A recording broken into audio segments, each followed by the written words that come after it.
Eccoci in diretta, collegati, e stanno entrando i primi partecipanti che si sono collegati ora.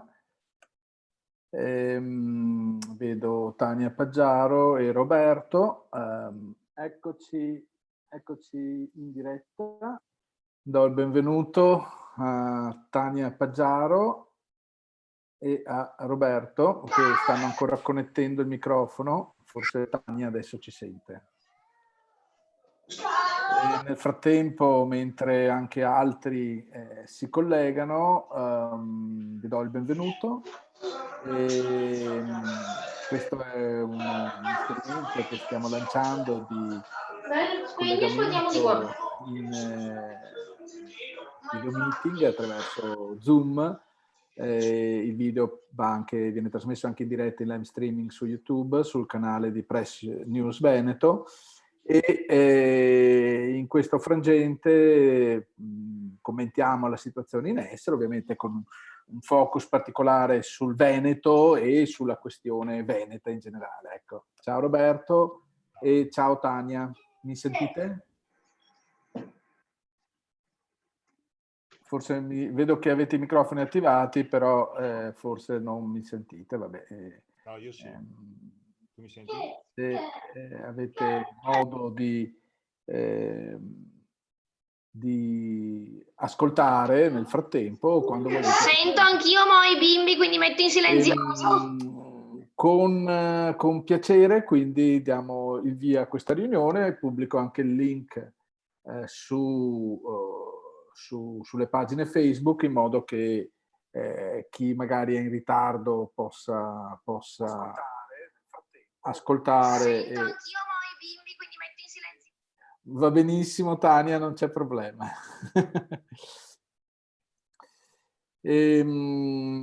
Ecco, Roberto, visto tu ci senti, riesci a parlare?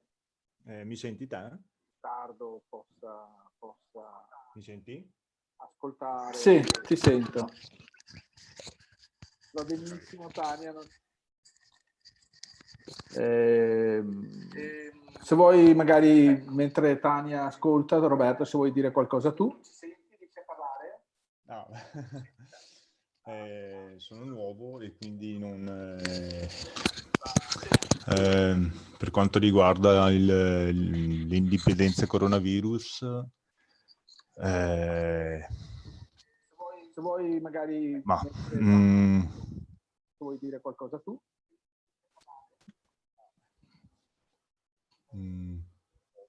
Potrebbe essere un'opportunità, però sì, bisogna attuare delle cose.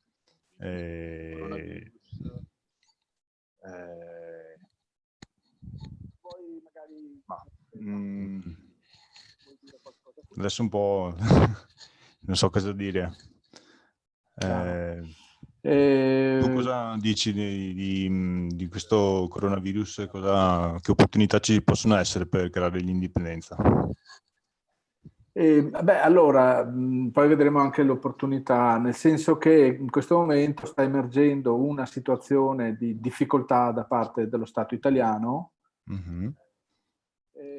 Cosa dici di questo coronavirus? Che opportunità ci possono essere per creare l'indipendenza?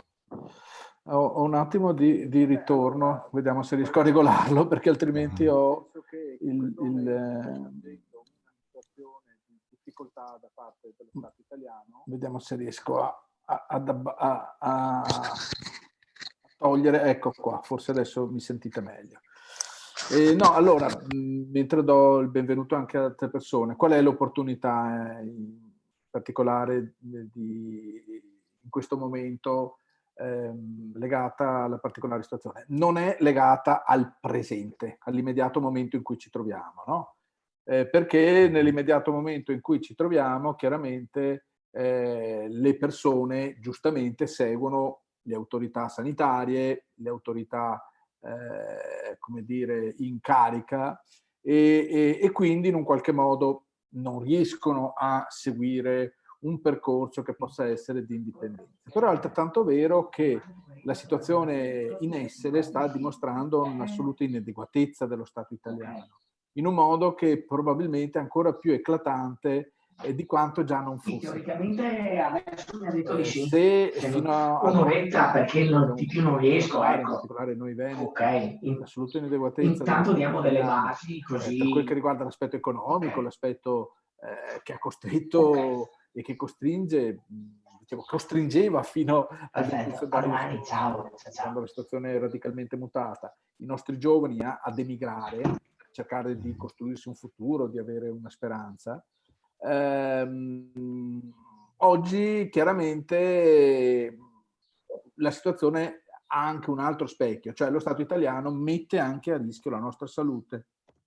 Non è stato in grado di prepararsi, pur avendo avuto 1 o 2 mesi di tempo ed essendo stato avvisato da tutte le autorità, dalle autorità sanitarie internazionali, dalla stessa Cina, pur se con qualche ritardo, di quello che si stava per verificare, non ha saputo predisporre, non aveva prima e non ha saputo predisporre un piano di emergenza per una crisi epidemiologica, e quindi da questo punto di vista è emersa la sua totale, come dire, pericolosità addirittura, non solo inadeguatezza, ma pericolosità per i cittadini stessi.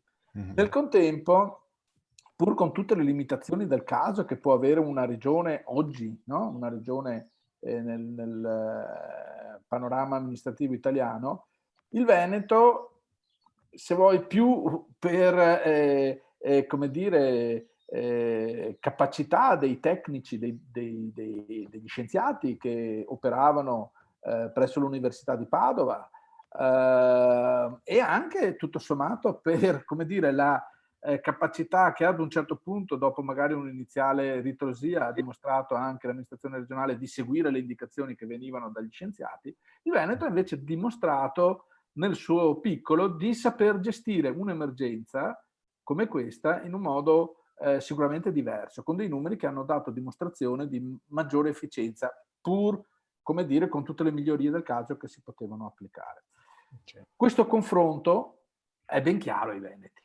Cioè, ai veneti è ben chiaro la differenza della situazione tra Veneto e Lombardia, no? Eppure sono tutte e due amministrate dalla Lega, no? Quindi non è nemmeno una questione di partito. Cioè, uno può dire no, ma se ci fosse governo la Lega andrebbe meglio. No, lo dimostra la Lombardia. In Lombardia, come dire, dove probabilmente c'è più un approccio, se vogliamo, più italiano, più leale verso l'Italia, no? Nonostante la differenza politica, si è dimostrata questa grande differenza, che quindi è più dovuta al fatto che si parli di Veneto e Italia, di Veneto e Lombardia, di Veneto e Italia, che non di Lega o PD o Lega o 5 Stelle. No? Da questo punto di vista, questo concetto secondo me si è fatto strada un pochino. È chiaro che all'inizio è stato coperto, sovrastato da una retorica nazionalistica, ci ricordiamo i balconi con gli inni d'Italia e tutte queste cose qui, però erano anche un po' inevitabili, ma hanno durato pochissimo, cioè hanno durato uno spazio al mattino. Nel frattempo diamo il benvenuto anche ad altre persone, vedo che qualcuno ha il microfono staccato, vedo Luca, vedo Mario, Davide, che si sono aggiunti, mentre Stefano appunto ha il telefono staccato. Chi vuole intervenire faccia chiaramente un cenno. Un cenno con la mano. Visto che stiamo parlando con Roberto, da dove ti connetti, da dove ti colleghi?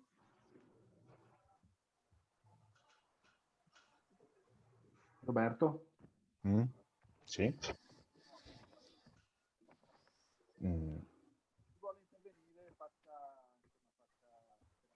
Beh, voi come plebiscito che idea avete di indipendenza? Cosa bisogna attuare per avere l'indipendenza? Avete degli obiettivi? Avete delle cose da fare? Cioè dei punti su cui agire? Sì. Beh, noi diciamo abbiamo stilato un programma anche articolato che si può vedere, si può leggere nel nostro sito. Da questo punto di vista, quindi, basta insomma andare nel nostro sito e si può vedere tranquillamente i vari punti. Però in generale, allora facciamo una distinzione, c'è da dire. Per quanto riguarda l'indipendenza, numero 1, come ci si può arrivare, numero 2, cosa si vorrebbe fare nel momento in cui la si ottiene. Tanto vedo Mario che saluta. E anche Rossano sta entrando. Quindi sul percorso è chiaro che si basa essenzialmente sulla... Stavo cercando di far entrare anche Rossano, ma vedo che non funziona. Vediamo se riesco. Sì. Eccolo qui. Vabbè, riusciremo a farlo entrare dopo. Per quanto riguarda quindi come arrivarci, è chiaro che il cardine è l'autodeterminazione dei popoli, il principio dell'autodeterminazione dei popoli, e quindi un percorso che si basa sul consenso dei cittadini.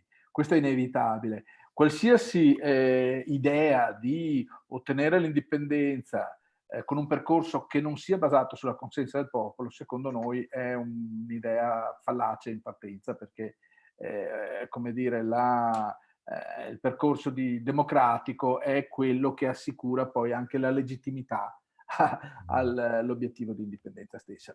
Poi ovviamente dipenderà anche dalla fase storica precisa in cui riusciremo a concretizzare questo, perché come vedete in periodi molto brevi possono avvenire cose che rivoluzionano quella che era la realtà fino a qualche giorno prima. Lo stiamo vivendo adesso. Una crisi pandemica come questa cambia i paradigmi e cambia tutto rispetto a c'era una realtà pre-21 febbraio e una realtà post-21 febbraio per quanto ci riguarda. E poi l'altro aspetto invece fondamentale è cosa vorremmo fare. È chiaro che per quanto ci riguarda, ancora prima dell'obiettivo di indipendenza ci sono dei principi, cioè noi diciamo magari poi una volta raggiunta l'indipendenza i singoli obiettivi, il singolo programma può anche variare, però quello che riteniamo non possa variare sono i principi su cui si basa una nazione, che sono i principi fondamentalmente di rispetto dell'individuo, del rispetto delle libertà, del rispetto del principio di autodeterminazione, dei diritti umani. Ecco, noi abbiamo sancito questo come base fondante del nostro agire, e sulla base di questo poi abbiamo identificato tutta una serie di azioni e di obiettivi invece per i vari settori, e qui se andate sul sito plebiscito.eu potete sbizzarrirvi. In basso c'è una striscia con già una sintesi dei punti più importanti settore per settore, quindi lì potete sbizzarrirvi. È chiaro che noi pensiamo fondamentalmente, cioè, io credo che ci sia un principio fisico, no, che regola la vita. Lavoro uguale energia, no? È un po' proprio, prima ancora che economico, è fisica, no? E quindi è chiaro che questo incontra molto anche proprio il nostro essere veneti, cioè per noi in questo momento soffriamo molto, molti di noi soffrono perché sono costretti a casa e non possono lavorare magari, no? O lavorano con fatica. E quindi è chiaro che il rispetto del lavoro, di tutto quello che si crea col lavoro, è fondamentale dal punto di vista, chiamiamolo anche poi economico, sociale. E, al contrario di quello che avviene per esempio in Italia oggi, dove ci sono delle posizioni di rendita parassitarie. Abbiamo lanciato anche delle provocazioni nei giorni scorsi, non so se qualcuno di voi le ha lette, per esempio dicendo chi lavora nel settore privato si è visto magari dall'oggi al domani azzerare i propri redditi, azzerare i propri guadagni, azzerare la propria attività, azzerare il proprio lavoro, mentre contemporaneamente c'è chi lavora nel settore pubblico o anche chi è in pensione non ha questa situazione. Però bisogna pensare che chi lavora nel settore pubblico o chi ha una pensione vede in questo momento i propri guadagni associati alla ricchezza prodotta da chi lavora, che essenzialmente lavora nel settore privato, perché la produzione, come dire, è lì che si fa. Per cui bisogna anche capire, ma un sistema come quello italiano può reggere? Per quanto tempo può reggere se il lavoro privato viene stroncato o va in crisi o viene chiuso? Per quanto tempo può reggere se il gettito fiscale, che già sappiamo essere terrificante, viene diminuito drasticamente a causa di questa situazione che perdura nel tempo? E quindi da questo punto di vista è chiaro che uno si dice, ma sei un dipendente pubblico, è giusto che chi è un dipendente privato debba vedersi azzerato il suo stipendio, mentre tu continui ad avere le stesse condizioni e gli stessi privilegi? Non è forse il caso, per un periodo limitato, per il tempo per cui dura la crisi, che anche tu contribuisca, voglio dire, a gestire una situazione che è oggettivamente molto difficile? Vai. Allora, una domanda, ma praticamente il plebiscito si è riunito con gli altri gruppi indipendentisti per formare il famoso partito che hanno formato? Il Partito dei Veneti, penso tu ti riferisci, no? Al Partito dei Veneti. Allora, c'è una differenza fondamentale? No, ma perché ci sono delle cose di base che ci distinguono. Okay. Innanzitutto l'obiettivo, noi siamo per l'indipendenza, mentre il Partito dei Veneti è per una sorta, loro lo chiamano autogoverno, ma in realtà è una sintesi ambigua tra autonomia e indipendenza. E questo stanno cercando di andare verso la strada legale?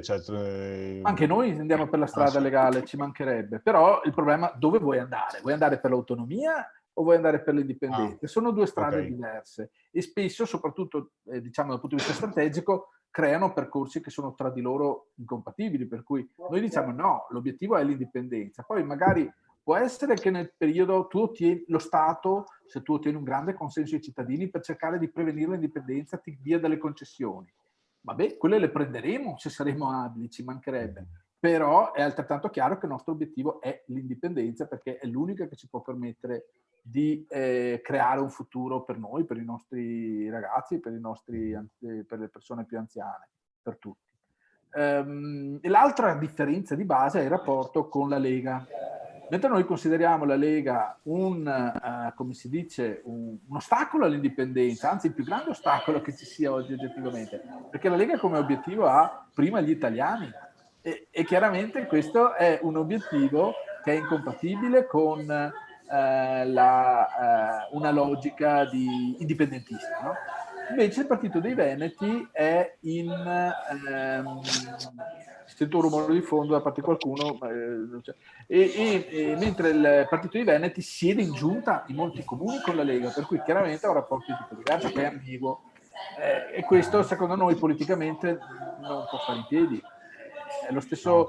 Noi seguiamo la linea che portano avanti i grandi partiti indipendentisti europei in Scozia, in Catalogna, eccetera. Cioè tu non puoi comprometterti con i partiti centrali, se non come stanno facendo in Catalogna in situazioni molto estreme, ma hai capito, lì hanno prigionieri politici e quant'altro, per cui è chiaro che cercano di liberare le persone che sono in galera. Ma altrimenti è chiaro che tu devi avere una logica alternativa. Chi voleva... Intanto do un saluto alle nuove persone che sono entrate, vedo che Andrea ci saluta tutti in chat, come avete visto. Rossano anche vedo che è entrato e altre persone. Chi vuole intervenire a dare un saluto? Luca? Vi saluto, Luca. È la prima volta che... Walter? Sì. Dove Walter? Io sono di Verona, Legnago per la precisione. Infatti a sé, da Verona. Però mio fratello che abita a Barcellona, quindi insomma sono diciamo sensibile alla questione già da molti anni. Bene, infatti sì. Quindi finora abbiamo parlato molto io e Roberto, non so se c'era qualcun altro che voleva dire la sua. Vai Luca. Sì, Luca, Val Mesolcina, Canton Grigioni, Svizzera. Sono veronese anche a me comunque. E allora, la cosa importante, visto che mi sono collegato, non so che cosa ho perso del discorso, però la cosa importante, benissimo il discorso dell'autodeterminazione. Allora, la differenza perché i paesi baltici sono riusciti a ottenere l'indipendenza e perché non ce l'ha fatta la Scozia. Quindi butto là un discorso storico di quelle che sono state le secessioni che hanno funzionato e quelle che non sono riuscite a farcela. Perché nei paesi baltici avevano subito una immigrazione forzata ai tempi dell'URSS, per cui avevano lì molti russi e molti bielorussi, ma non li hanno fatti votare, cioè sono riusciti a far votare soltanto quelli che avevano una situazione di residenza e che storicamente venivano da generazioni, discendenti di generazioni che erano lì da molto tempo. E la Scozia ha perso proprio per quello. Non c'è, ha sbagliato numero. Mi sentite? Sì, vai, c'è sotto qualcuno che la Scozia ha perso per quello, perché hanno fatto votare gente che non c'entrava niente, tra cui immigrati islamici, eccetera, e soprattutto perché non hanno fatto votare gli scozzesi residenti all'estero. E quindi bisognerebbe stare molto attenti quando si dovesse arrivare a riuscire a votare il referendum per la secessione e per l'indipendenza, a come si costruiscono le liste degli aventi diritto al voto. Non so se ho detto una cosa comprensibile, perché è molto facile che ci sia un inquinamento del voto dovuto all'immigrazione forzata che abbiamo dovuto subire a causa dell'immigrazione. Ma il Veneto ha meno di questi problemi, lo abbiamo già dimostrato sia noi col referendum per l'indipendenza del 2014, sia poi il referendum sull'autonomia del 2017 che ha confermato gli stessi voti. Fondamentalmente in Veneto c'è una stragrande maggioranza del 90% a favore dell'indipendenza, che elimina alla radice questo genere di problematiche. E anzi è il motivo per cui probabilmente da questo punto di vista è più strategico per noi concentrarsi non tanto su questo aspetto, cioè sul convincere i veneti a votare l'indipendenza, perché oggettivamente avrebbe un esito veramente plebiscitario, un nuovo referendum, ma piuttosto concentrarsi sulle modalità per ottenerla l'indipendenza. Quindi, considerato il fatto che questo consenso è latente, è sotto le braccia, diciamo, sotto la cenere, però l'unica difficoltà che abbiamo è di farlo emergere. Quindi è più su questo che mi concentrerei, che non tanto sul fatto di magari limitare il corpo elettorale, perché comunque il corpo elettorale già adesso è a stragrande maggioranza a favore dell'indipendenza. Quindi non avremo neanche bisogno di questi artifici che tra l'altro ci porterebbero ad avere poi un problema di riconoscimento a livello internazionale, perché se tu non fai una votazione, come dire, democratica e la fai su base etnica, non ti cioè hai molti stati democratici che non ti riconoscono, perché il principio etnico non è un principio valido. Su base etnica persa in potenza, stavo dicendo appunto che i paesi baltici però sono riusciti a farlo, perché altrimenti i paesi baltici sono riusciti a farlo, però c'è una differenza tra l'altro tra i vari paesi, perché comunque è soprattutto nella modalità in cui poi sono passate le indipendenze. Per esempio l'Estonia non ha nemmeno fatto un referendum. L'Estonia ha semplicemente sovvertito, come dire, l'annessione che era stata fatta dalla Russia nei suoi confronti ai margini della seconda guerra mondiale, e ha legalmente, attraverso il proprio Parlamento, attraverso i propri organi, ripristinato l'indipendenza. Quindi è il percorso, così come voglio dire, faccio un altro esempio, anche se è molto dibattuto e contestato, però è interessante, che è il Kosovo. Anche il Kosovo non ha nemmeno votato un referendum, ma è stato il suo Parlamento autoeletto che ha dichiarato l'indipendenza. ma lì perché sono arrivati da questo punto di vista, discorso...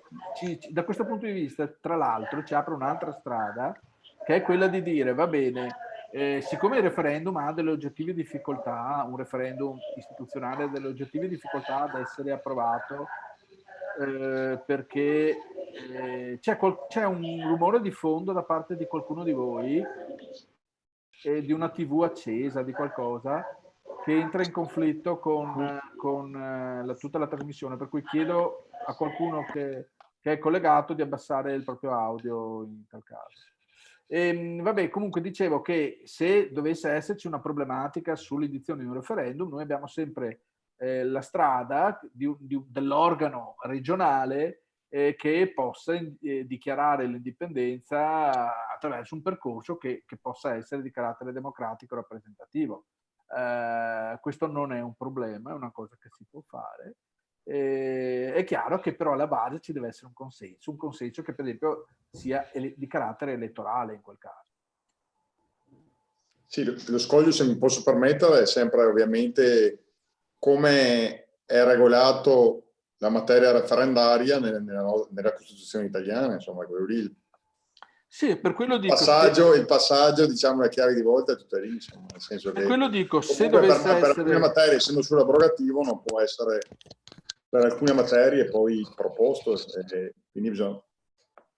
Sì, penso anch'io che a livello in quel caso si parla di un referendum di carattere italiano, ma non è il nostro caso, non interessa far votare l'Italia, non interessa far votare il Veneto.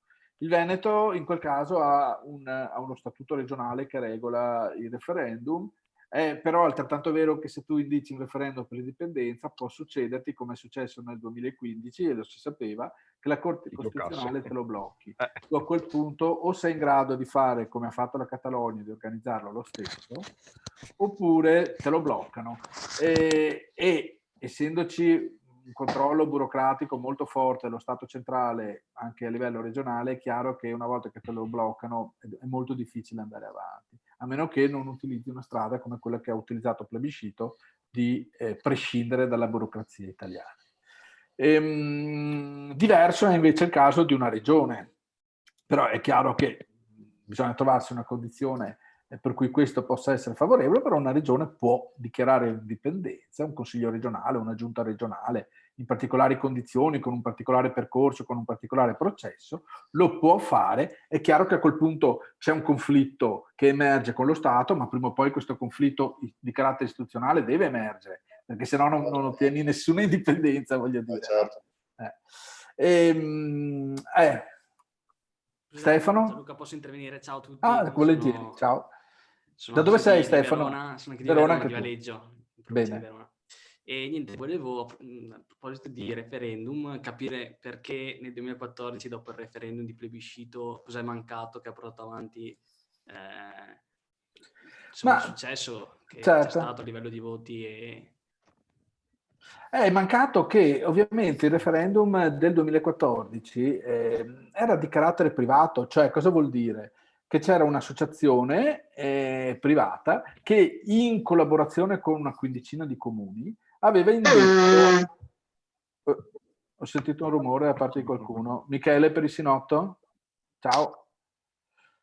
C'era un'associazione appunto privata che in collaborazione con 15 comuni aveva indetto il referendum di indipendenza. Perché poi il processo potesse essere incanalato istituzionalmente, bisognava che le istituzioni e in generale quindi anche i partiti veneti riprendessero quel percorso, e c'erano tutte le cose, perché noi avevamo già studiato perfettamente le modalità attraverso cui questo poteva avvenire. Però è chiaro che a livello regionale invece è stato boicottato. È stato boicottato e quindi in un qualche modo non c'è stato lo sbocco concreto. Contemporaneamente non c'era una forza, come dire, fisica, no? Per cui di piazza, chiamiamola, sufficiente a far sì che un risultato di carattere privato, non istituzionale, potesse prendere una forma ufficiale, indipendentemente dal fatto che la politica regionale lo ignorasse. E quindi purtroppo c'è stato un tradimento, mentre tutti quei comuni, tutti quei politici che avevano appoggiato il percorso fino ad allora e che avevano per esempio approvato come si dice, l'indizione di un referendum di autodeterminazione, tutti quei politici si sono trovati invece a tradire poi. Nel momento dei fatti, nel momento in cui il referendum è stato celebrato, è stato vinto plebiscitariamente, si sono tirati indietro. Non hanno proseguito con il loro appoggio istituzionale. E quindi, come dire, un percorso che è stato tradito, è stato interrotto, e per questo comunque noi non ci fermiamo, non ci eravamo illusi che la classe politica, che comunque era stata elevata come classe politica italiana, potesse in un tempo così breve essere convinta a diventare una classe politica veneta. Però è stato un momento fondamentale, perché comunque abbiamo tracciato una strada che può essere ripercorsa in qualsiasi istante, in qualsiasi momento. Però è chiaro che nel frattempo cosa dobbiamo fare noi? Dobbiamo creare una classe politica veneta che sia diversa da quella attuale, perché ci sono ancora dei germi, voglio dire, di veneticità. E quando dico germi di veneticità non parlo dal punto di vista etnico, parlo solo dal punto di vista etico, non etnico, etico, cioè dal fatto che ci sia una capacità di improntare una visione strategica nell'interesse dei veneti e non di essere semplicemente una ramificazione amministrativa dello Stato italiano. Questo certo, sono d'accordo. E a tal proposito ti chiedo se, per esempio, vedo il professor Carlo Lottieri di Verona, che ha lanciato ultimamente, non so quanto, l'ho visto la sua pagina Facebook, non so quanto è ufficiale la cosa, però di iniziare a costruire, a progettare una nuova costituente veneta, e iniziare appunto, come diceva lei, magari a creare proprio una nuova classe politica veneta. Ben venga, sono sforzi assolutamente meritori, sono d'accordo con una visione e sono convinto che sia un qualcosa che possa partire solo dalla società civile, come dire, dal basso, se vogliamo, certo. Perché dall'alto, ahimè, c'è come prima parlavo di concetto di allevamento, come fossero polli in batteria allevati secondo un certo criterio. Tutta la classe partitica italiana, compresa la Lega, è allevata con concetti di assoluta fedeltà allo Stato italiano e alla sua natura parassitaria, insomma. Per cui, e questa si basa sul furto delle nostre risorse. Certo, sono d'accordo. E volevo fare un'ultima domanda, se sempre su plebiscito, se fa parte dell'Assemblea Veneta, che è un'assemblea che si è istituita da più di un anno ormai, sulla falsariga dell'Assemblea Nazionale Catalana, che vuole riunire appunto tutte le figure, le indipendentiste venete. Beh, diciamo che ovviamente l'Assemblea Veneta, se non sbaglio, accetta iscrizioni a carattere individuale. Io ho dato il mio discorso di benvenuto che attraverso Marco Bassani, il professor Marco Bassani, con cui insomma ho una conoscenza da diversi anni, e che anzi era una delle persone che ha contribuito ad appoggiare il referendum di indipendenza del 2014, ve lo ricorderete, faceva parte del comitato per il sì, era vicepresidente del comitato per il sì nel referendum di indipendenza del 2014, e quindi senz'altro è uno sforzo meritevole. Auspicherei che riuscisse ad essere più indipendente vedo che Roberto ci dice: mi assento per mezz'oretta, ritorno dopo se ci siete ancora. Ciao Roberto, ci vediamo dopo. Che riuscisse ad essere più indipendente dai singoli partiti, mi riferisco o dei singoli soggetti, mi riferisco al Partito dei Veneti, perché è chiaro che c'è una forte, come dire, almeno nelle prime fasi c'è stato un forte predominio del Partito dei Veneti. Mi auguro che sappia essere l'Assemblea dei Veneti più neutra, più elevata, a un livello più elevato, e quindi in grado di essere un punto di riferimento vero per la politica veneta. Non solo per la politica, per la diciamo, tutto il mondo, la vita sociale veneta, ecco. La cultura. Tutto qua. Va bene, ok, grazie. Rossano, ci sei? Sì, ci sono presente. Ciao. Ciao. Vuoi dire qualcosa? Sì, nel senso che per quanto riguarda il discorso di indipendenza non ci sono le 50 sfumature di grigio, nel senso che avevamo dibattuto tempo fa per quanto riguarda il discorso della cosiddetta autodeterminazione, i referendum vari. Il referendum è già stato fatto nel 2014. Bravo. E per cui si replicherà nel caso in cui si dovesse replicare con le stesse modalità, perché scordiamoci che l'Italia, o comunque la Costituzione italiana, permetta a un pezzo del territorio dello Stato italiano di andarsene per gli affari suoi.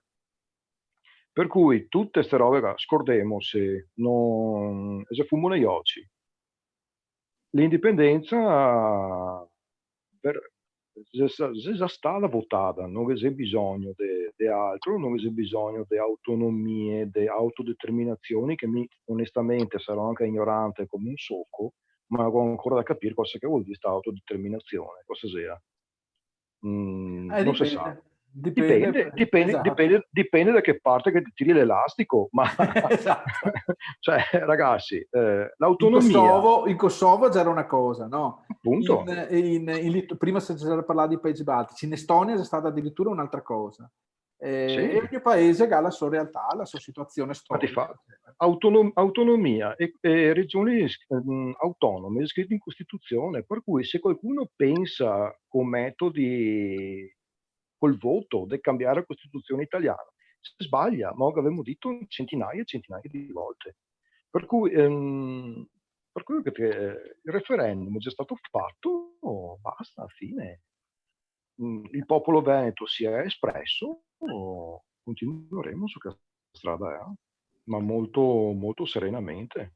Assolutamente. Il concetto qual è? Quello di creare, come dicevo prima, una base di consenso che non sia solo sul concetto di indipendenza, ma anche sulle modalità operative per attuarla. Appunto. E in questo senso, per esempio, a un certo punto la strada elettorale potrà essere utile perché è quella che ti permette di prendere, anche magari in modo limitato, ma alcune decisioni. Cosa che chiaramente senza è molto più difficile. Non è impossibile, ma è molto più difficile. Bene. Questo per il resto... sì, infatti è molto chiaro, però è giusto perché chiaramente questa è già una domanda partita anche da qualcuno che si è avvicinato al movimento più recentemente e quindi era molto interessante anche condividere con loro un po' la nostra visione. Dopo un piccolo concetto, cosa su cui avevamo già scritto invece, giusto per aprire anche altri argomenti, magari più attuali o soprattutto più futuribili nell'immediato, nel breve tempo. Ieri avete letto, forse qualcuno di voi altri, un editoriale sul Corriere della Sera di Bazzoli, il presidente emerito di Intesa San Paolo, che intanto l'ha gadita, no? Cioè che ha detto, guarda, per quanto l'Europa qua e là possa più o meno alla fine dare un qualche tipo di aiuto come lo intende l'Italia, che tra parentesi vuol dire dare soldi a gettito, cioè non dare un prestito che poi deve essere ripagato, ma regalare soldi, perché è questo che vuole l'Italia, non sicuramente ripagare soldi a nessuno, e questa è una strada penso molto dura. Ma indipendentemente da che questo avvenga o meno, siccome le probabilità che avvenga sono molto basse, lui dice che bisogna prepararsi a un altro piano, cioè bisogna fare uno sforzo che sia domestico. E allora che tira fuori la solita tiritera della ricchezza privata e la ricchezza pubblica. E quindi che ha detto, ma siccome in Italia c'è circa 4.400 miliardi attività finanziarie riconducibili al 3 volte il privato. PIL più o meno, esatto. Esatto, allora che ha detto, sarebbe utile introdurre un concetto, siccome serve tanti soldi, che ha detto, e io che identificare una cifra, 300 miliardi, che ha detto, sarebbe utile creare uno strumento di un prestito non forzoso, dice, ma verso lo Stato da parte dei privati. Chiaramente il concetto di non forzoso fa ridere, perché tutti sappiamo quella che è l'idea di solidarietà che ha lo Stato italiano, cioè è una solidarietà di tipo te metto in alternativa te metto una pistola alla tempia, oppure in termini fiscali chiaramente, oppure te paghi sto prestito forzoso allo Stato. E oggi che c'è stato gli interventi di Mario Seminario e di altri che ha cercato di tradurre in termini pratici quel che può essere l'alternativa al prestito non forzoso. Ecco, quindi sta anticipando quella che potrà essere uno scenario, che anzi con ogni probabilità sarà uno scenario che si aprirà a breve e medio termine, perché lo Stato italiano, per quanto adesso l'Europa abbia concesso di far debito, non può operare oltre qualche decina di miliardi di euro. Oggi, per esempio, si sta riportando una cifra. Siamo già tecnicamente in default. Perché siamo già tecnicamente in default. In questo momento siamo su 154, 55 debito PIL, quindi assolutamente sì. 20 punti sono andati via tra una roba e l'altra. E su questo non che piove. Costa 3 miliardi e 2 al giorno, è fermo paese, quindi c'è. Ma certo, e tenendo conto per esempio che in marzo la BCE acquista su 51 miliardi di euro di bond che acquista, la quota italiana che mediamente che varia doveva essere da 6 miliardi, in realtà sta da 11 miliardi di euro, e quindi che sia un aiuto, cioè voglio dire che siete la tromba che gira. Esattamente. Se posso un po' dialogare, perché però non basta anche mia per lavoro, quindi è tra l'altro un debito PIL drogato, perché se non ci fosse il quantitative easing saremmo già a livelli già da anni. Cioè, io vedo negli ultimi 10 anni che sostanzialmente la situazione è precipitata, indipendentemente dal Covid-19, quindi sì, bravo. Qua bisogna prendere delle decisioni, nel senso che io sono l'ultimo arrivato perché vi ho sempre seguito così un po' sull'informativa generale. Ecco, se mi permetto un po' di saltare il pane in frasca. Assolutamente. Esiste un omologo, era una curiosità mia, un omologo di plebiscito in qualche altra regione, mi viene in mente ovviamente la Lombardia in primis, oppure... No, ma noi abbiamo provato anche fin dal 2014, ma anche prima, a creare un'idea che possa essere simile alla nostra. Ci sono delle individualità a livello organizzativo, dopo che c'è delle realtà così diverse, che dire non esiste un plebiscito. Però sì, già sta tentata di portare, siccome comunque tra l'altro plebiscito.eu ha anche il vantaggio di avere un brand che può essere replicato, perché non c'è una connotazione nel nome. È generico, insomma. Anche... Esatto. E in più, considerato il fatto che, bene o male, noi altri avevamo come obiettivi l'indipendenza e dei principi, che se dei principi, come dire, appunto del rispetto dei diritti umani, delle libertà individuali, del principio di autodeterminazione che può essere fatti propri da chiunque, secondo me può essere qualcosa che può essere anche presente in altre realtà territoriali. Però altrettanto vero è una roba, cioè che i Veneti ha una caratteristica che altre realtà non ha. Cioè noi altri abbiamo comunque una memoria collettiva storica che è ben presente ancora, testimoniata da come che parliamo, da quello che femo, dal fatto che si riconoscemmo come tali nelle nostre differenze, perché qua abbiamo trevisani, veronesi e beunesi, abbiamo persone da tutte le parti del Veneto. E quindi da questo punto di vista altre realtà territoriali non ha questa come dire humus, se vogliamo, di cultura che ne accomuna.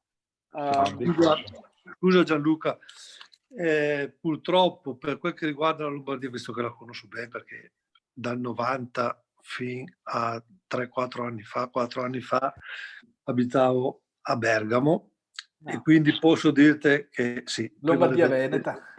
Esatto, però ti assicuro che il problema della Lombardia è Milano. Cioè, Milano è totalmente perso per qualsiasi tipo di progetto, perché l'identità e, diciamo, uno spirito di attaccamento, penso che in un periodo come questo l'avevi visto lì a Brescia e a Bergamo. E siccome mi sono testimone di quelle realtà lì, sono sicuro che quelle parti del territorio le sarei sicuramente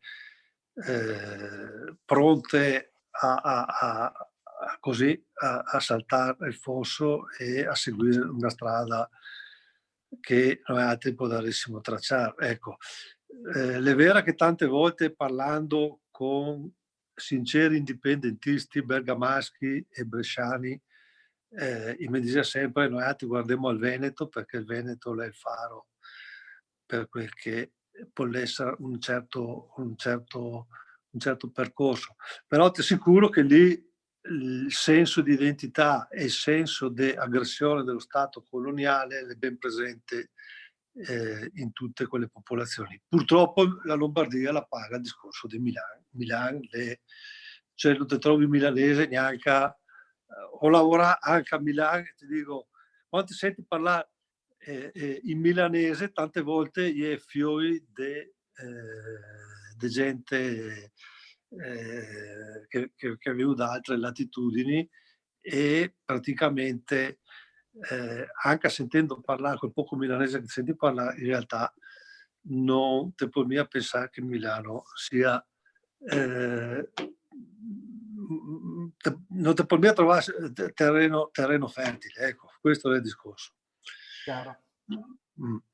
Assolutamente. Sì, cioè, Milano tra l'altro appunto che ha una rispetto, sempre parlando di territori, di specificità, è anche comunque la città da cui, non stiamo a scordarci, in un qualche modo già il cuore del risorgimento italiano, per cui per quanto i Gappi cioè, è vero, e purtroppo Cattaneo sta sconfitto, nel senso che magari se Cattaneo, l'idea di Cattaneo avesse prevalso, oggi parleremo di un'altra storia, ma Cattaneo si andava a morire in Svizzera, insomma. Che poi quindi, se vogliamo, esattamente, se vogliamo, in Italia nel 1961 è stata fatta da un'elite di intellettuali alla fin fine. Assolutamente. Non c'è stato, a parte che si è sempre fatto un voto di popolo, soprattutto nelle regioni del sud, che cioè, è stata un po' un capriccio intellettuale all'inizio. Assolutamente sì. Quindi, vabbè, insomma, questo è un discorso. Sì. Volevo, se potevo ancora una cosa. Altro che? Io vi ho seguito sempre andandomi quasi a cercare un po' le notizie. Ho visto che vi siete mossi molto bene su Corte Europea, criptovalute, cioè tutto quello che uno poteva. L'unica cosa che volevo chiedervi era l'aspetto del marketing, perché è chiaro che lo Stato, come è organizzato lo Stato italiano, che è totalmente centralizzato, a differenza anche, vabbè, insomma, Germania e Stati Uniti insegnano, mette tanti paletti, mette tante difficoltà ad effettuare una corretta comunicazione di quello che si vuole comunque trasmettere. Però, ecco, secondo me è un aspetto che comunque bisogna investirci, nel senso che... sì. Ma non è altro che manca attivare dei programmi per dotarci delle risorse necessarie, fondamentali. Esatto, magari anche autotassandosi o comunque avere... Insomma, io penso che anche aziende che possono seguire il progetto, medio, piccole, grandi, ce ne siano, quindi... Assolutamente, da questo punto di vista... L'aspetto lì, secondo me, è molto importante, per carità, questo già ci avete pensato voi sicuramente, perché vedo che come architettura c'erano tante buone idee.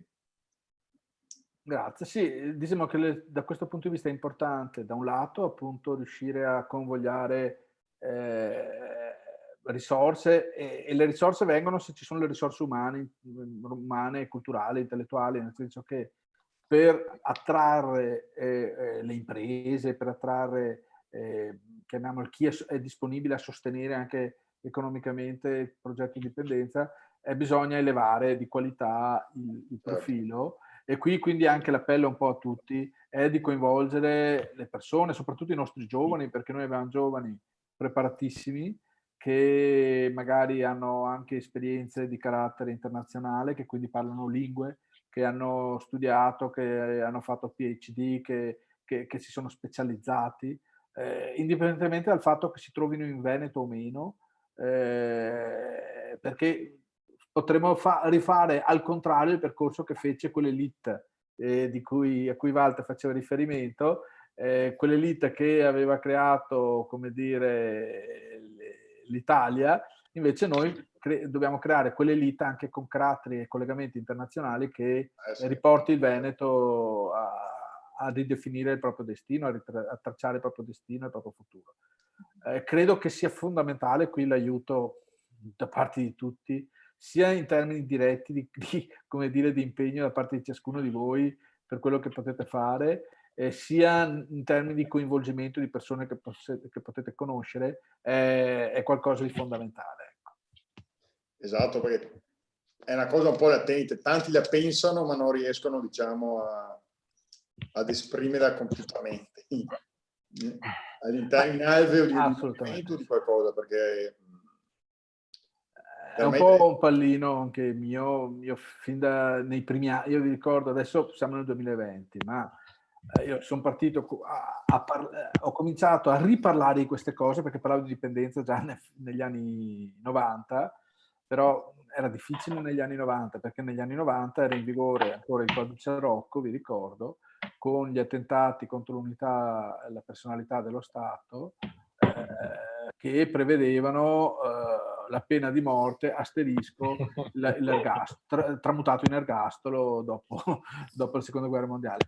Ma ed erano, cioè io mi sono trovato personalmente nella situazione di vedermi contestati questi reati da parte delle forze di polizia italiane solo per aver espresso il mio pensiero. Quindi fino al 2006 è stato molto difficile poter portare avanti un progetto politico di questa portata ed era veramente idealistico e non si riusciva a coinvolgere nessuno. Nel 2006, sotto pressione dell'Unione Europea, che in realtà era nata la vituperata Unione Europea. Esatto, che in realtà era tanto perché finisco questo, dopo ti do la parola, Rossano. Che in realtà fece una pressione sull'Italia che era seguente a una pressione che aveva fatto sulla Turchia. In Turchia c'era una legge che prevedeva 15 anni di galera per chi attentava all'unità della Turchia. L'Unione Europea allora dialogava con la Turchia nella ventilata ipotesi. Spaventava ancora che entrasse. E diceva, no, guarda, prima di tutto leva sta legge. La Turchia gli ha detto, guarda, prima di dirmi a me, dica a un tuo Stato membro che sia l'Italia che prevede l'ergastolo. E allora, su pressione, l'Italia approvò la legge 85 del 2006 che depenalizzò il reato di attentato all'unità d'Italia e rese possibile un perseguimento pacifico e soprattutto una libera espressione in tal senso. È da lì che è nato e quindi nei primi anni pionieristici, forse qualcuno di voi se li ricorderà, ho partecipato in prima persona e ho definito i punti fondamentali di quelli che sarebbe diventato l'indipendentismo veneto moderno, in prima persona, tracciando i punti, i paletti anche giuridici del percorso, diciamo, anche giuridico.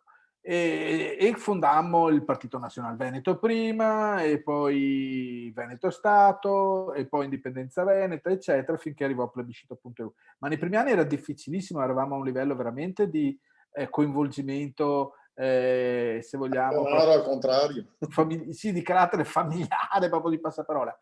È dal 2014 in poi che la cosa, è stato quello l'anno cruciale che ha portato la questione veneta all'attenzione del mondo intero e l'ha portata da sotto la polvere, sotto le braci, a sopra le braci, a sopra la polvere, sopra la cenere. Rossano, scusa che ti ho interrotto sulla questione. No, scusami. Scusate, io vi saluto e devo scappare, scusatemi. Ciao Stefano, grazie mille. Ciao. A presto. No, anzi, scusami, che ti ho interrotto. No, la vituperata Unione Europea che sarebbe stata quella che ha detto all'Italia, attenzione che aveva ancora il codice Rocco. Per cui esatto. L'Europa, una che ne ha indovinato. Cioè, sì, una. bisogna dare atto che non è proprio a culla dei cattivi tedeschi, ma l'Unione Europea è qualcosa di ben altro, insomma. Per cui... No, ma se noi altri che avessimo preso ispirazione dagli altri paesi europei, oggi non si troverissimo neanche in questa condizione, anche nella questione non solo economica, ma anche del coronavirus. Molti ricorda che i posti letto in terapia intensiva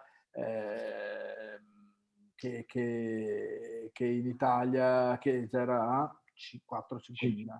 5.000 grosso modo, 5.000. Ma in Germania erano già più di 30.000 senza interventi in Germania. No? Esatto, e adesso le hanno portate a 40.000. E si vede sull'incidenza della mortalità. Insomma, e quello che impressiona, per tornare a questo tema, visto che l'abbiamo citato anche nel titolo del coronavirus, da parte dell'Italia, la totale impreparazione prima, cioè non c'era un piano, non c'era un'idea di cosa fosse un piano strategico di preparazione a un'emergenza di questo tipo. Sì. Durante, lo vediamo in questi giorni in cui cambia idea un giorno sì e che altro anche, i naviga a vista, per dire così, per usare un eufemismo, e non si è neanche in grado, per esempio, cioè mi sorprende che per esempio, non esiste un cittadino su 60 milioni che abbia preso €1 finora, perché no, beh, siamo stati i primi a partire con questo problema qua e insomma in altri paesi hanno già erogato, quindi è già tanto si riesce a presentare la domanda corretta, ecco, però assolutamente pratico non...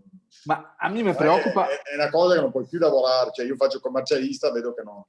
È impossibile, penso che te capi uno scenario tragico in questi giorni, in questi è una roba incredibile. Comunque, a parte le questioni personali, devo farti complimenti perché effettivamente hai operato in anni, diciamo tu, visto insomma l'età. Grazie. In anni, diciamo, molto, molto problematici.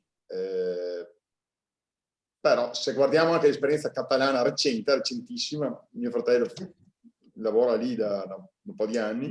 A Barcellona? È amministratore delegato, sì, di un'azienda farmaceutica e sostanzialmente questi rigurgiti di centralismo statale sono difficili molto difficili da far morire, da bypassare anche col diritto internazionale, perché cioè, si sono comportati in maniera estremistica, insomma, nel senso che insomma adesso abbiamo ancora, cioè la figlia di Puigdemont era in classe con mia nipote, quindi però devo dire, la situazione ha avuto solo danni finora, cioè, ha usato veramente il pugno di ferro, quindi io penso che qui forse la situazione sia un po' diversa, ecco, perché insomma questo è gli anni madrileni li conosciamo. È vero. No, noi abbiamo dei punti a vantaggio nel nostro percorso, assolutamente. Chiudo un attimo il discorso di prima, dicevo, non c'era nel prima noi già era pronti, nel durante lo stiamo vivendo assolutamente impreparati. Quello che più mi preoccupa è il dopo, cioè nel senso non che sia la minima concezione del fatto che questa situazione del coronavirus non si interrompe oggi, ma è un qualcosa che potrà durare fino a 2 anni, nel migliore 1 anno e mezzo, 2 nel migliore delle ipotesi. Le conseguenze economiche saranno 8-10 anni. Quelle ancora di più, ma limitiamoci al vaccino. Il vaccino, cioè al virus. Il virus, prima che si trovi un vaccino, potrà passare 1 anno e mezzo, 2, no? E già sarebbe da baciarci le mani, perché non è rara, sono rare le situazioni in cui si sono trovati i vaccini così in fretta a nuovi virus. E quindi da qui a 2 anni, come si può pensare di prendere un territorio, chiuderlo e ragionare solo in termini anche, poniamo che abbiano i soldi, che in qualche modo qualcuno glieli dia, che li rubino alle famiglie, eccetera. Ma come puoi pensare che solo con sussidi, dando la mancetta, delle filiere produttive, industriali, restino vive? Come puoi pensare che una volta che hai spento il motore produttivo, che tra l'altro non è solo dell'Italia, ma è dell'Europa, ma già adesso un'aziendina di 30 dipendenti basterebbe fare il tampone a tutti, mettere una filiera, il layout in azienda di 2 metri uno dall'uno, i positivi, cioè non ci vuole tanto. No, non che vuole tanto, e non c'è la minima, come si dice, idea. Si stai fermo un trimestre, la barca non esce più dal porto, nel senso che non perdi clienti. Io vedo aziende anche grosse che hanno difficoltà poi a avere ordini, a proseguire la loro attività come è giusto che sia, perché in Germania stanno producendo, in Inghilterra stanno producendo. Cioè, capisco che alcuni settori possono avere degli oggettivi problemi, come il settore turistico, la ristorazione, perché esatto, ma tutto il resto, la filiera produttiva, poni le condizioni, ma lascia che vada avanti, non puoi distruggere in maniera scientifica e selettiva. Qua si va, come dicevi te prima, si va avanti a tentoni, a vista, a esperimenti. Anzi, forse il Veneto, qualcosina il Veneto ha applicato, l'Università di Padova ha applicato forse le statistiche in maniera più corretta. Ecco. Sì, ci sono state le scelte da parte del team, da parte di Crisanti, da parte di Merigliano, da parte di questi, per fortuna, dice Padovani, grandottori, e Padovani in senso lato, perché ricordiamo che Crisanti è romano, ma e poi è andato all'Imperial College di Londra, ma per poter attuare una politica nel territorio, chiamiamolo, della penisola, è dovuto venire a Padova, così come tanti secoli fa Galileo è dovuto venire a Padova per portare avanti il suo pensiero, perché a Roma, come dire, non c'era tanto d'accordo e lo avevano fatto abiurare. Per cui, da questo punto di vista, padovani e veneti in senso esteso, grandottori, ed è questo che in un qualche modo mi dà anche la speranza che sia tuttora ancora un qualcosa su cui costruire. È chiaro che per costruire bisogna passare a livello poi anche decisionale, a livello politico, e là bisogna costruire da zero. È poco da fare. Sì. Do il benvenuto anche a Johnny, che non so se ne sente, ma vedo che scollega anche il microfono, ma forse sta tentando di collegarsi. Qualche altro spunto da questo punto di vista sulla situazione in essere? Un'altra cosa, piccola cosa, prima che qualcuno venga in mente a dire qualcos'altro. Ecco, una cosa che mi fa specie, per esempio, è che il consigliere famoso che ha dato un cambio alla stessa Italia, Walter Ricciardi, che viene anche dal mondo dell'OMS, che aveva corretto alcuni clamorosi errori dei primi giorni del team di Speranza, eccetera, di Conte, però dimostra di essere anche quello romano, perché ha un esempio qua in Veneto, appunto, di una policy, di alcune decisioni che hanno dimostrato di essere efficaci, che si sono dimostrate, come dire, hanno dimostrato con i numeri di aver successo, e coinvolgi Crisanti nel team strategico nazionale, no? Invece si è messo quasi a combatterlo per gelosia, come dire, per paura del Veneto fondamentalmente, per paura che Roma manifesta nei confronti del Veneto. Questo è assurdo, è addirittura autolesionistici, voglio dire, dal punto di vista statale. E sì che appunto Crisanti è romano. Cioè, questo è il paradosso, è proprio questo, cioè uno scienziato romano che fa carriera internazionale e che trova a Padova, in Veneto, la sua, come dire, ambito in cui può portare avanti le sue visioni così avanzate, trova dopo un ostacolo nella sua Roma dal punto di vista politico. Dimostra l'assoluta impossibilità che uno Stato italiano possa farga. Non può farga. Abbiamo visto anche sulla Spendi Review cosa è successo, cioè, sì. Non è uno Stato riformato. Io penso così esattamente. Assolutamente sì. No, diciamo che ecco, questo è il senso proprio del titolo dell'incontro di questa sera, che il coronavirus è sicuramente un problema, un grave problema, ma di una gravità mai affrontata prima in questi termini, nemmeno non solo qui, ma da tutta l'umanità. Però per quanto ne riguarda, nel nostro piccolo, è anche una cartina di tornasole, probabilmente per farci capire che da soli forse faremo meglio. Un piccolo Stato come la Slovenia, noi vicino, io che solo al lavoro e faccio sempre il parallelismo che di quando era dentro l'ex Jugoslavia, e come hanno anche gli indici, a parte la qualità di vita, sono 2 milioni e 100 di abitanti, comunque... Un territorio che è come quello della Lombardia. Esatto. Tutto, e anche indici macro li hanno notevoli adesso, perché insomma, un debito PIL mi sembra sotto l'80. Ma una crescita attorno al 3, se non sbaglio. Esatto. Quindi... E anche nella gestione del coronavirus, senza misure, come dire, da fuori di testa, con le autocertificazioni. Oggi c'era un articolo su uno dei più importanti quotidiani, quotidiano tra l'altro neanche di liberal socialista, come le chiama Malori, Delo.si, che diceva, ok, che ieri ho imposto un controllo della polizia verso i cittadini, però è un controllo con i suggerimenti, cioè nel senso, con i suggerimenti, nel senso di dire, guarda, te da fare questo, te da fare quello, ma non te dago multe. Però loro lo può fare perché i cittadini stessi che hanno senso di responsabilità. No, ma dialoghi, cioè io fai Camera di Commercio a Lubiana, cioè, ti aprono... Se uno ha intenzione di investire, comunque a fare un imprenditore serio, qua, fare impresa ormai sembra che fai un crimine contro l'umanità, non so.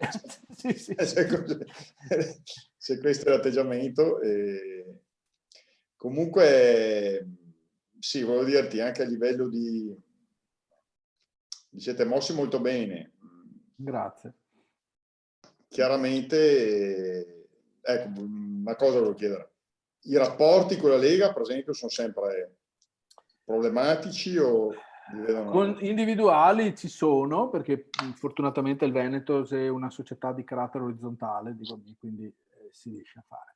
Però è chiaro che da un punto di vista politico che sei dei piani che sei totalmente diversi. Ha preso un abbrivio molto centralista negli ultimi anni. La Lega ha preso un abbrivio centralista sulla linea politica. Dopo bisogna dire anche un'altra cosa, anche a livello amministrativo, devo dire, Zaia non è uno scemo, anzi tutt'altro, però Iga occupa tutto il sottobosco, come dire, amministrativo, quindi in un qualche modo fa come che faceva la DC. Diventa un partito di centrosinistra anche quello, classico, che divora tutte le partite, le municipalizzate, tutte le... cioè, con quel tipo di logica, come fa? Cioè, è una logica assolutamente italiana, ma non può essere una logica veneta.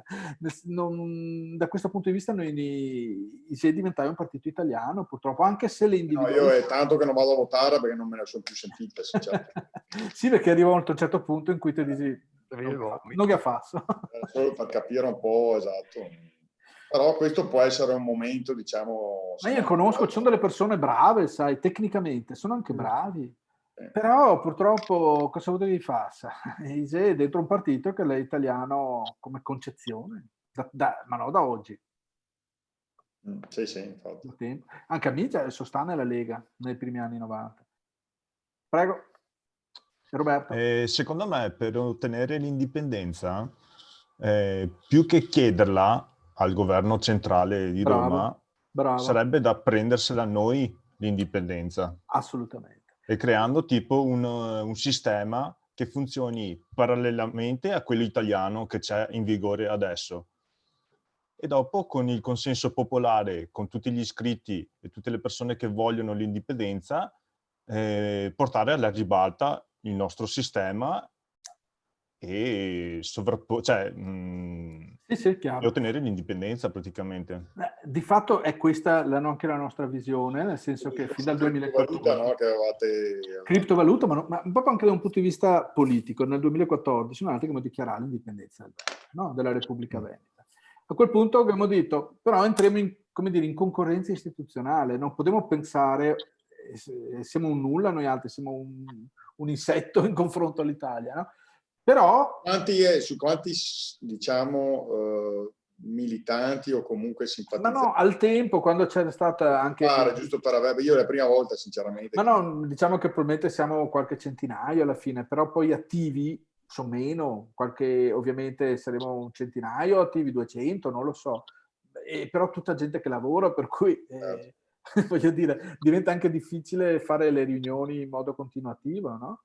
E quindi chiaramente sono d'accordo con l'idea portata avanti da Roberto. Noi abbiamo identificato più semplice provare a iniziarla da un punto di vista, chiamiamolo tecnologico, questo aspetto, così come il referendum che l'avevamo fatto da un punto di vista anche tecnologico, sapendo che la tecnologia è più avanti della burocrazia, no? E quindi trovare degli spazi di libertà in quell'ambito. È chiaro che servono anche lì investimenti. Noi abbiamo iniziato, sono sincero, dal punto di vista dello sviluppo, siamo come dire, abbiamo bisogno di più risorse, perché sviluppare vuol dire avere programmatori specializzati, vuol dire avere strutture, vuol dire avere una capacità di base finanziaria che ti permetta di investire. E noi lo stiamo facendo, abbiamo un know-how, abbiamo delle tecnologie, abbiamo iniziato e ci stiamo dotando degli strumenti. È chiaro che richiede tempo / risorse. Più risorse hai, più breve il tempo, fondamentalmente. Certo. Però comunque si potrebbe coinvolgere i famosi 2 milioni di persone che hanno votato sì all'indipendenza? Si può da un lato coinvolgere 2 milioni di persone, dall'altro se si trovano anche le persone, come dire, che abbiano le competenze corrette, si può anche coinvolgere il mondo economico-finanziario, vale a dire è chiaro che un Veneto indipendente o anche quello che io chiamo criptostato, una struttura informatica che possa anche erogare servizi, anche la stessa Italia, perché non c'è alcuna incompatibilità.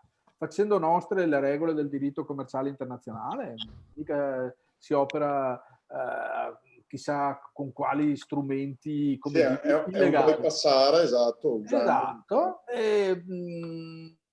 Si può tranquillamente costruire dei business plan, costruire delle progettualità che trovino il favore degli investitori a livello economico internazionale e che vedano questo con favore, con le giuste competenze, le giuste figure chiave da coinvolgere. Questo è un percorso a cui io credo tantissimo, anche perché dal punto di vista del lavoro è qualcosa che già faccio. Sono regional partner di un venture capital di Dubai e quindi mi piacerebbe mettere in pratica queste risorse per il Veneto e non solo per le start-up che fanno altro, che si occupano di questo in altra...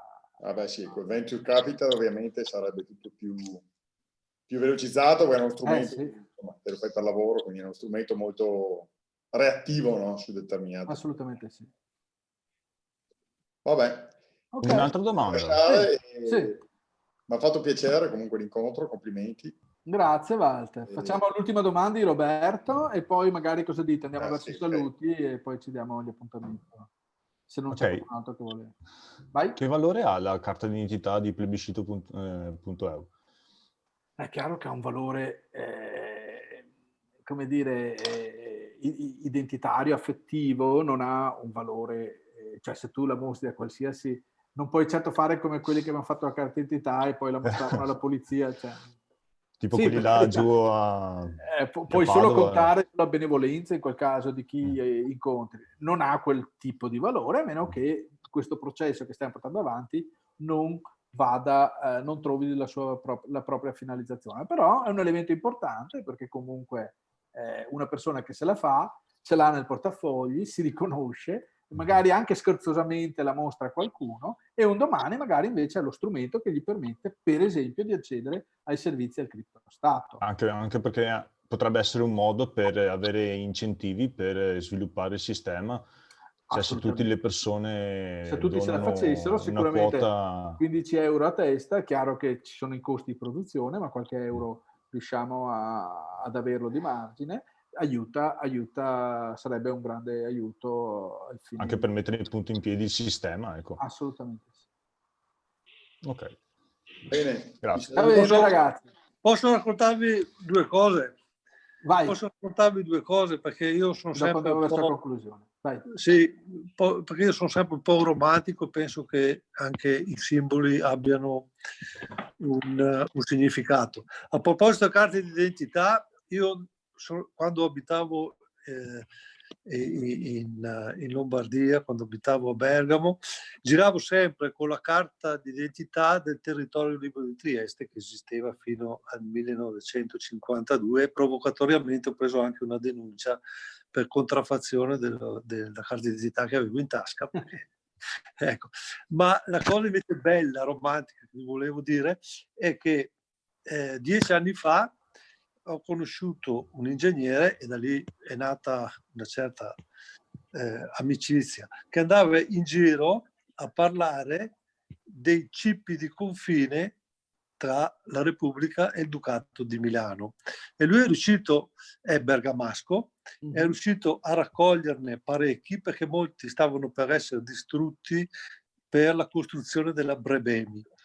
Il primo cippo di confine è su Epizzo dei Tre Signori, ed è bellissimo, è una cosa meravigliosa, sulle prealpi orobiche. Dopodiché lui, lungo l'Adda e l'antico fosso bergamasco, è riuscito a raccogliere un'infinità di questi cippi di confine e addirittura a identificare i caselli di sanità che voi ricorderete sono citati nei Promessi Sposi da Renzo, che il famoso saltafossi che saltava al di là dell'Adda. Esatto, perché scappava. Sì, perché di là la peste era in situazioni drammatiche per la popolazione, mentre i nostri concetti igienici ci permettevano di avere una diffusione della peste molto più contenuta. Ecco, questo ingegnere ha fatto proprio una raccolta, io l'ho conosciuto, poi dopo andando avanti è chiaro che lui ha manifestato tutte le sue